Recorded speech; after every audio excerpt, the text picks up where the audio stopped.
All right, welcome back. Let's dive into a topic that's really near and dear to my heart, and that is fishing the A-rig. We all know if you ain't scoping, you hoping. That's kind of the motto my boat fishes by.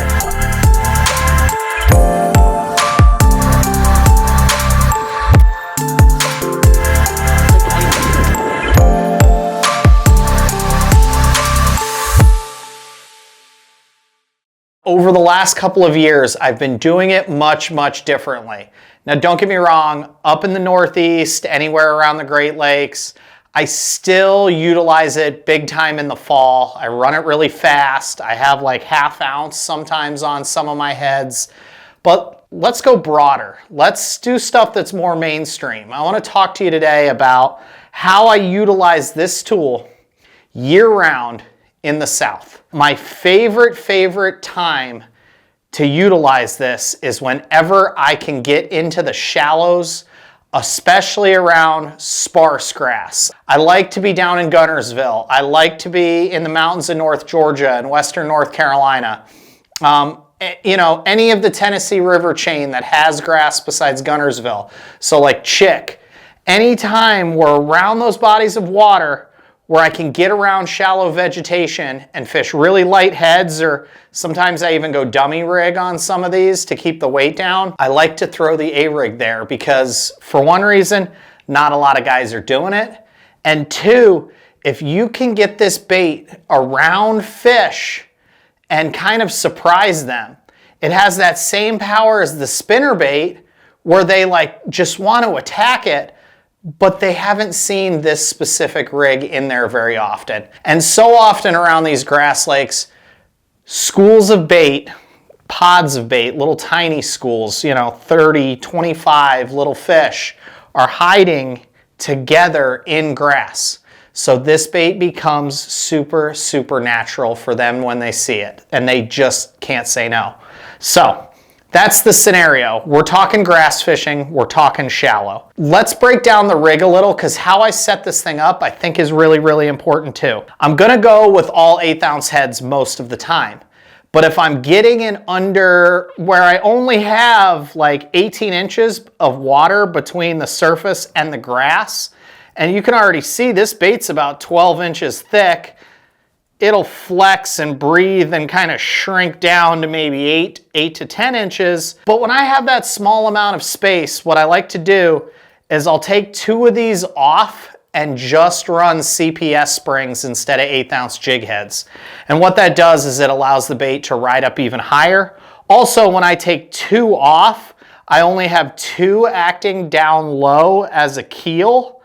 And that actually kind of makes the bait be a little bit shorter. Instead of it being just like this with 1 up high and 1 down low, if it rides with 2 diagonal lines, then you can kind of keep that thing from ticking the grass and being above it just a little bit better. And that can make a difference. So that's one key, is either 8 1/8 ounce heads, or not 8 1/8 ounce, but 4 or 5 rather, 1/8 ounce, or go 3/8 and 2 totally dummy rig, total hitchhikers. One other special thing I always do to my A-rigs, if you're not into this video, if A-rig's not really your thing, this might be your one biggest takeaway. I always take pliers, I cut off those snaps, and I add a split ring. I think the split ring right to the line tie of my jig head allows this thing to move more freely. I don't have to clear like grass off it as often. There just isn't that loop that's kind of on the end of that snap to catch on as much stuff. Especially if you fish around like a little bit of an algae bloom or a little bit of slime. It is always getting on the end of that snap. It drives me absolutely insane. So I kind of feel like going right from your ball barrel swivel to a split ring to your jig head is the perfect setup. That's how I like to kind of rig these things up. As I kind of talked about in some previous videos, you guys might have seen the shorts on YouTube or the reels on Instagram, the Dropkick Shad is my new favorite. It's just so natural. Doesn't have the Z-axis body roll that you get from like a Kitech, and And to me, it has a more natural kind of look to it than the spark shad. I know that's like blasphemy to a lot of JDM guys, but I really just prefer it. Don't get me wrong, I still have a ton of spark shads in the boat. I can't bring myself to take them out, but once I started using the Dropkick Shad, I found I got more bites. So Sparkies are still in there, but it's only because I fish a swimbait or a paddle tail style swimbait so often, I keep room to have a lot of paddle tails. But really, if I'm making 500 casts in a day, 4 out of 5 days, all 500 casts are made with this setup. So just a little food for thought. Again, don't blast me too much in the comments section because I don't go Sparky as much as I used to, but just doesn't work for me. The A-rig, as usual, it doesn't matter if I'm fishing for smallies up north, largemouth down in Texas, spots down at Lake Lanier, I'm always throwing the brown dog flare. There's a standard brown dog rig and there's the flare. I like the flare rig. It breathes a little better. It's a little more expensive because they put a little more into getting the same durability out of the slightly softer wire. But if you can't get any brown dogs, you can always use the Flash Mob Junior. It basically will give you the same effect. The thing I don't like about the Flash Mob, for me, it doesn't last as long. I feel more comfortable boat flipping fish, which I almost always boat flip them on the A-rig. I don't get down in the side of the boat and try to lip them, not with these 4 other hooks flying around. I boat flip every single fish on an A-rig. It doesn't matter if the thing weighs 8 pounds.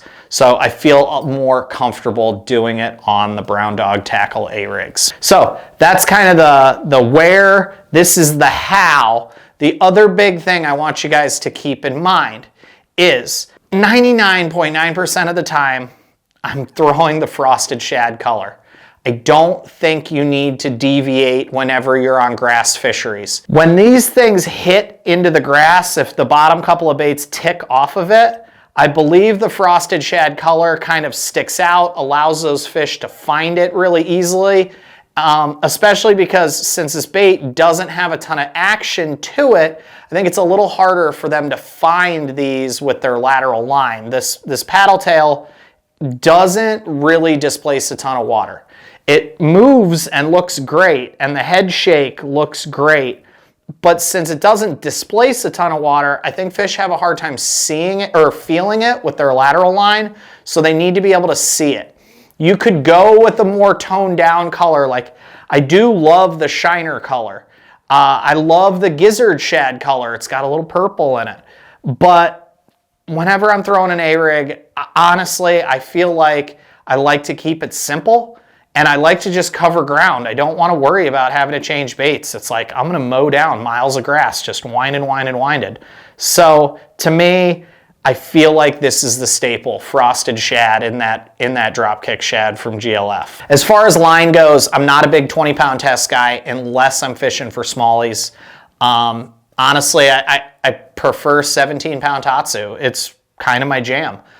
It just works for me. And I'm not gonna lie to you too. Occasionally, I even end up throwing this thing on mono. 17, 18, 20, 22 pound mono stays up in the water column even better than fluorocarbon. So for me, when I'm trying to fish this shallow, I usually have 2 or 3 big rods in the boat. One for the A-rig, one for the glide bait. And I'm always throwing the glide bait on mono or copoly.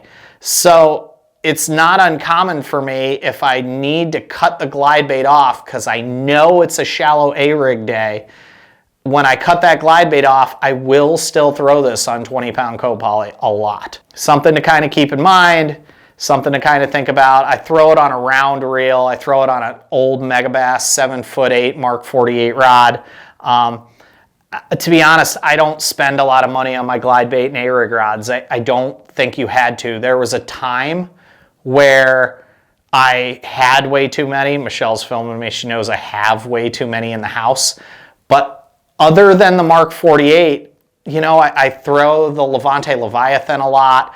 I actually have $100 Shimano SLXs. Their 7'8" is a fantastic stinking shallow A-rig rod. It's great, especially if you get short lined at the boat. When that thing starts to rise up like 15 feet from you and starts to really almost get to the surface to where these tails on the top baits are kind of breaking the surface of the water. If that fish blows up on that thing and turns, that 7'8" SLX bows to him really well. So, I mean, we've come so far in rod technology now, you don't need to throw your rig on a Megabass Blackjack anymore. You can throw it on a $200 Tatula Elite or, you know, a $100 Shimano SLX. You don't need a really expensive rod to really fish this technique anymore. Spend the money, get like your $30 or $35 good A-rig that's gonna last for 50, 60, 70 fish before you throw an arm out. And you're really gonna be in a much better scenario rather than spending $400 or $500 to get a really good rod. That's kind of my 2 cents on the A-rig. This is how I utilize it outside of smallmouth country. I believe this is a technique that's kind of underutilized. I think I catch a lot more fish because a lot of fish just don't see these things fish super shallow anymore. So as long as you're not fishing a Bassmaster Elite Series tournament or Bassmaster Open, pick up your A-rig, go fish in the grass with it. As long as there's 18 inches of water between that vegetation and the surface, you'll be good to go. So we'll see you guys out on the water. Thanks for tuning in.